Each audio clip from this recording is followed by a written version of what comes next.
आई बाबा जवळ जायला रडतोय. हा का बरं? आवडतं मला इथं आणि तिचा पुरा बोल होता मला घरी का?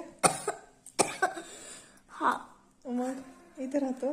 हा मी मारलं काय खबरे? त्याला दादा बाबा जवळ राहायचंय ना. अरे मी नाही मारलं त्याला, तो बाबासाठी रडतोय. अरे कशासाठी रडतोय तू? सांग सांग एकदा, सांग लवकर.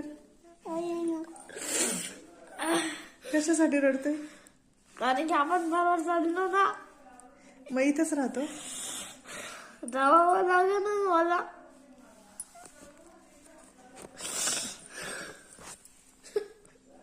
विराज बघा कसा